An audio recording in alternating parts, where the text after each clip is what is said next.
Hello and welcome to Hot Money on Bloomberg Quint Live, India's first digital live streaming business news service. This is a show which gets you a complete wrap of all the stocks that are buzzing in trade. I'm Darshan Mehta. Let's welcome our experts, T.S. Harihar of HRBV Client Solutions and Senthil Manikandan of Newberry Capital join me on the show today. Thank you to both of my guests. Today on Hot Money, we'll discuss the Capital First as well as IDFC Bank, whether the rally will continue. We asked them what's the best bet in the steel sector. Should they accumulate or should they avoid? We've given them a variety of sectors, agri, dairy, fertilizer, which is the best pick in this one. And we also find out from our guest which is their top real estate pick. But let's start with the first one, and that is Capital First and IDFC Bank. Obviously, the merger news is out. Both of them will merge, but nevertheless, both of them have had a decent rally in over the past 1 week. But will the trend continue, and what's the trend going ahead? We'll ask our guest. So Hari, IDFC Bank and Capital First, will the rally continue? Are you cautious on this, or are you optimistic on this? See, we have always liked Capital First for a very long time. I think in terms of aggression of growth, in terms of the quality of the assets, they've been far superior to a lot of the other financial companies, and also the quality of assets and liabilities, the mismatch. I think they are much better managed in terms of the balance sheet. So we have always liked this company, though we are not too happy with the merger of Capital First and IDFC Bank. I think that should probably get offset by the advantages that IDFC Bank should bring in terms of a larger capital base, a bigger balance sheet, etc. IDFC Bank, we have always had our doubts, largely because we think there is a lot of legacy problems that they've inherited from IDFC. Even currently, there is a lot of legacy, and there is no special positioning that the bank has really been able to achieve in the last few, I would say, years since they've been in existence. So we are not very positive on IDFC Bank, but yes, Capital First is something we do like even at these prices. So in terms of mergers, you believe that the synergies will not come in? Is it only because of IDFC Bank's legacy issues that you don't believe that this merger is good? No, again, see, as I said, the merger would be positive in the sense that Capital First gets the advantage of a big balance sheet. So I think that is something they don't have right now. But my only worry is that Capital First has managed its balance sheet quite well till date. So once it merges, I think there is a lot of legacy problems that are going to. I don't want to take that kind of analogy, but it will be almost like a Sun Pharma acquiring Ranbaxy. A lot of legacy problems will come along with that. So I think I would have probably liked Capital First to go on its own. But I think despite the merger, I think it should be able to offset the year. So we are not negative on the stock, but we are negative on IDFC Bank as a company. Okay, what about you, Senthil? What's your view on both these counters? Any of these that you like at this point of time? Since both of them are listed entities at this point of time, the merger has not officially happened yet, and will the rally continue? So we remain positive on the long term for the Capital First and the IDFC First Bank, which is the name of the merged entity.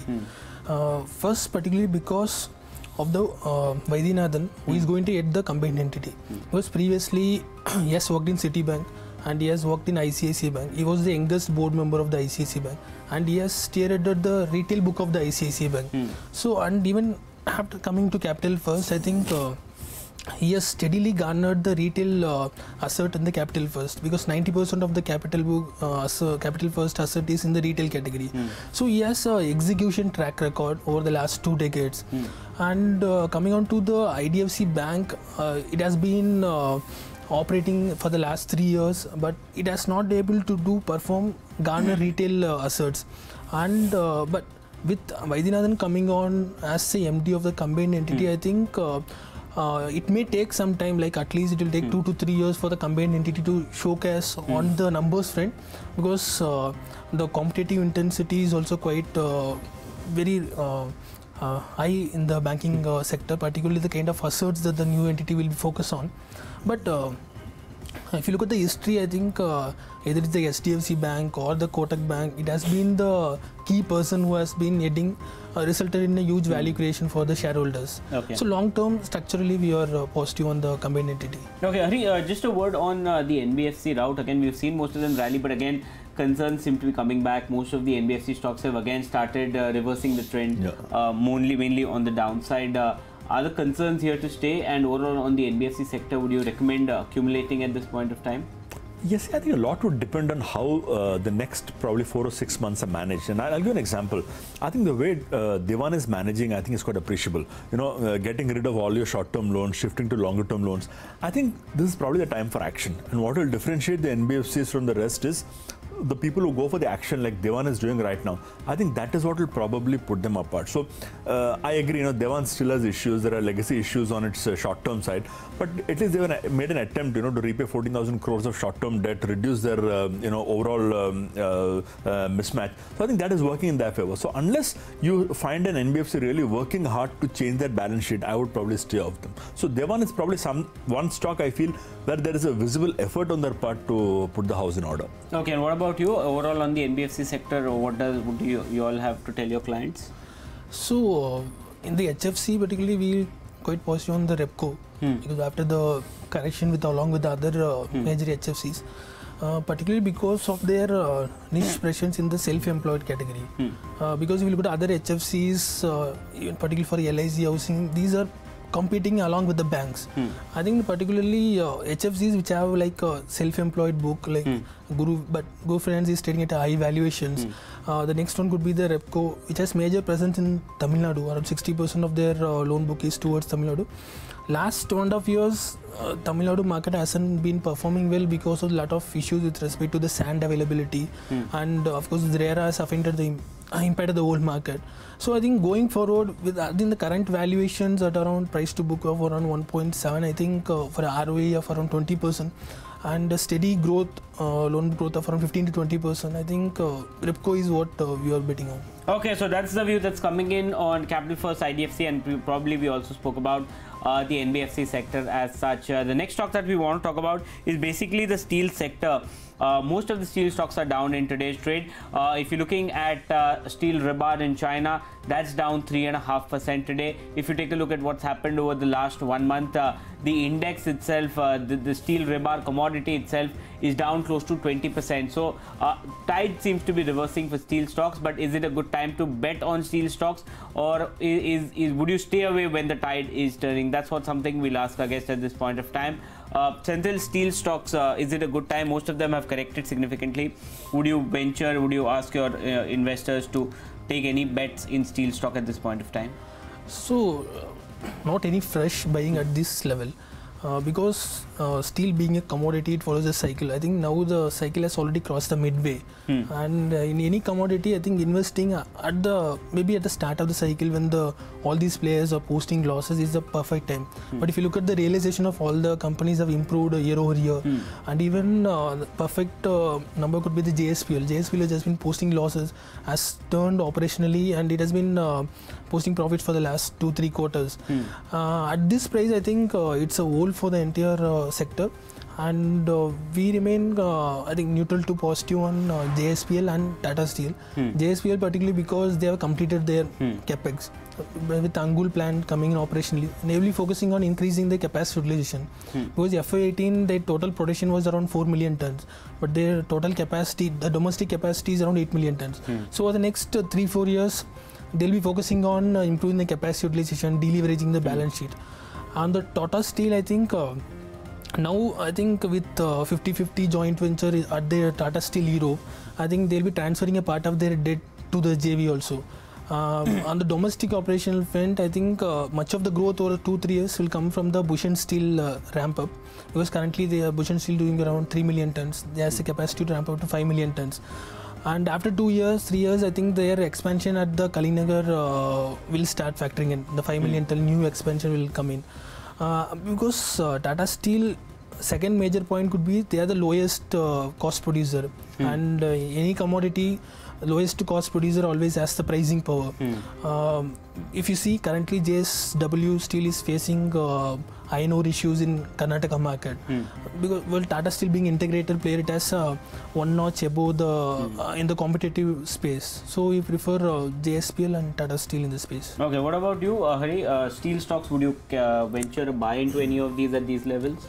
Yeah, I think from a medium to long-term perspective, I would agree with Senthil that there's a lot of value in stocks like Tata Steel, because if you look at the very broad level statistics of a threefold growth in steel demand between now and 2030, then we are looking at a tremendous potential as far as companies like Tata Steel is concerned. Also considering that Tata Steel has the lowest cost. I think at the shorter term, it is going to be more about Chinese demand, how Chinese inventories pan out. So that is more of, I think, a short-term cue. But yeah, long-term, I would still believe that if you're looking at a play on the India story, then probably steel as a sector and Tata Steel as a stock should be the place where you've got to be longer. Okay, what differentiates it with JSPL and JSW Steel? Costing. I think costing would probably be one issue, because in terms of the cost of production, Tata Steel is one of the best cost of production as far as the steel manufacturer is concerned. Also, unlike the others, they are more integrated. And if you look at the third party, which is SAIL, I think they have their own sloth in terms of government ownership and possible divestment, etc. So from that perspective, I think we like Tata Steel as a better bet. Okay, and you would avoid the others at this point? I would avoid. I would prefer Tata Steel over the others. Okay, so that's the view that's coming in on the steel sector, at least on the long-term perspective. Some of the sectors like JSPL and Tata Steel is something that Senthil says, and Tata Steel again is reiterated by Hari on the entire steel sector. The next one is that today over the past few days we've seen that sporadic moves coming in, at least in the agri sector, the dairy sector, fertilizer sector. We gave our guest combination to select any of the counters in any of these sectors which they believe, because most of the stocks here are smaller companies, except probably UPL, which is the large company. But Senthil, I'll start with you in this space, either of the three spaces. Any stocks that fit your scale, anything that you would recommend at this point of time? So we like Parag Milk Foods in the dairy space, particularly because of their much focus on the value-added product segments. Because among the private dairy players, I think around, if you look at the entire space, Parag gets around nearly 66% of their revenues from the value-added category. Only 18% comes from the milk category, which is a low-margin business. And main volume driver or the growth driver has been the cheese business. Amul has been the market leader with around 40% share, but Parag is the second largest player with around 32% market share. And going forward, also their launches in the health and nutrition category, plus they're more focused on the beverages or flavored milk category. But we have to take cognizance of the fact that there is a lot more intensity with many of the players are eyeing for this beverages or flavored milk category. But Parag has a distribution strength and production capability. And now they have acquired a Danone facility in the north. So far they have been a player in the south and the west market. With Danone's facility, they are entering the north and northeast market also. So currently, if you look at the distribution footprint and the retail footprint is around 2.5 lakh retail outlets, but they are adding 10,000 outlets per month. So ending FY19, they will be having 1 lakh additional retail outlets. With value-added focus plus increasing in distribution strength, I think we are expecting at least a 20% kind of top-line growth for the company.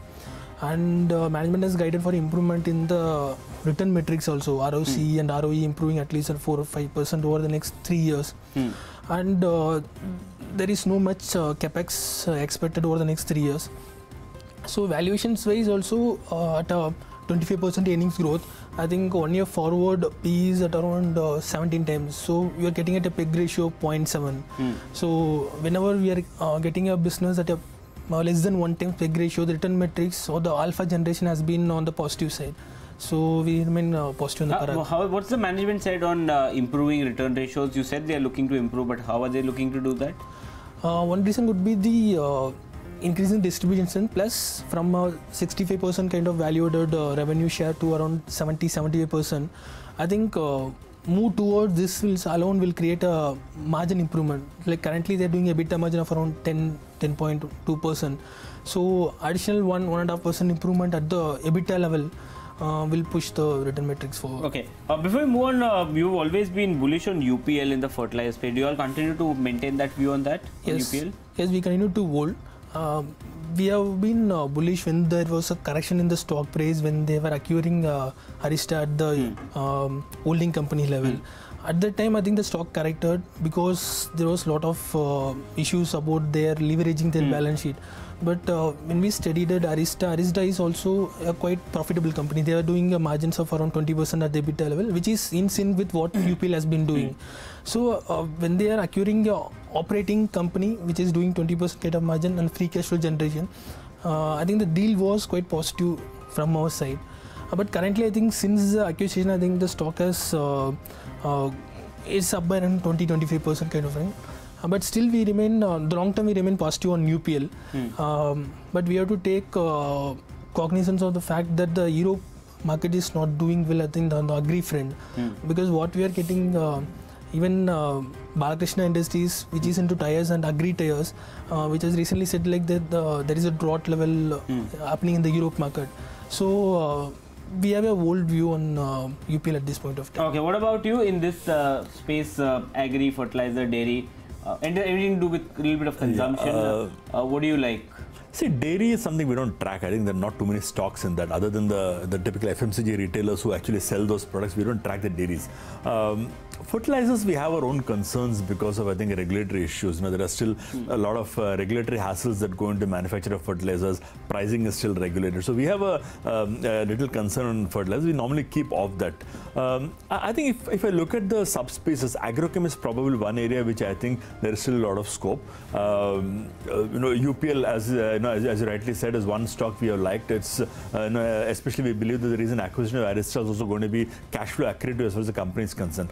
Having said that, I think I would like to just point one thing, that we have a concern with this entire agri story as a whole, and that concern stems from the way food inflation has been panning out in the last few months. Because if we look at the last month's CPI inflation, I think the food inflation is about minus 0.86 or something. So it's surprising because we are talking of a higher MSP for farmers, and despite that, if the inflation is negative, it only means that the farmer income traction is not happening. If that is not happening, then that could have an impact on the demand for agrochem, fertilizers, a lot of agri inputs. So from that perspective, we are skeptical on the entire space. But if we were to take a pick, I think UPL probably would be one stock we would look at. Okay, and what are the key reasons why you would be bullish on UPL as such? See, one, we like the growth in the margins. Two, especially I think after the Arista acquisition, which we believe is cash flow accretive.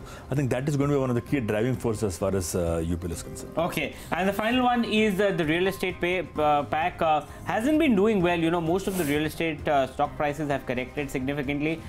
Is this a buying opportunity? What's the topic in the real estate space? So Hari, I'll start with you. Your topic in the real estate space?